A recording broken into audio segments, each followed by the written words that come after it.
दोस्तों, दुनिया की तीसरी सबसे बड़ी इकोनॉमी जर्मनी की है, वो अब श्रिंक हो रही है। यूके में रिसेशन का डर बना हुआ है। चाइना की इकोनॉमी स्लो डाउन हो गई है। यूएसए का डेब्ट रॉकेट की जैसे ऊपर जा रहा है और पूरे वर्ल्ड में अनसर्टेनिटी है।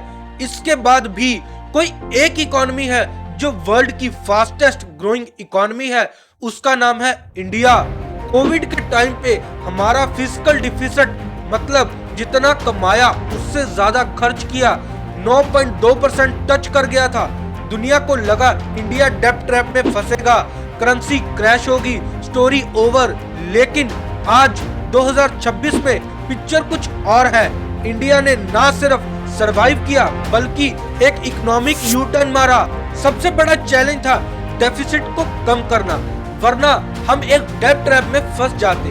क्योंकि आप ज्यादा डेब्ट लेते हो तो आपको इंटरेस्ट पेमेंट करना पड़ता है और गवर्नमेंट के पास कम पैसा बचता है इंफ्रास्ट्रक्चर पे खर्चने के लिए।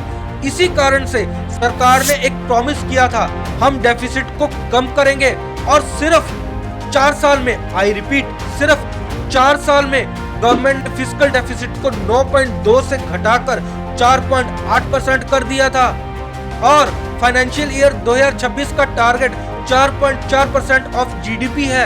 ये नंबर्स बोरिंग लग सकते हैं, लेकिन ग्लोबल इन्वेस्टर्स के लिए ये पॉजिटिव इंडिकेशन है। इसका मतलब है इंडिया अब डेब्ट पर नहीं, अपने रेवेन्यू पर चल रहा है। लेकिन सवाल ये है, अगर डेब्ट रिड्यूस हो रहा है तो डेवलपमेंट का पैसा गवर्नमेंट कहां से ला रही है?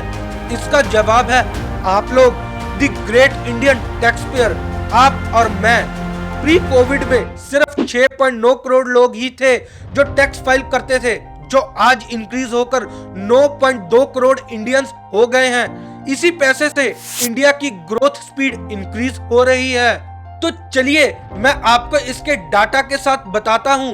2004 से 2014 तक हम हर साल एवरेज 1499 किलोमीटर रेलवे ट्रैक बनाते थे, जो पिछले 10 सालों में बढ़कर 3118 किलोमीटर पर ईयर हो गया है, मतलब डबल।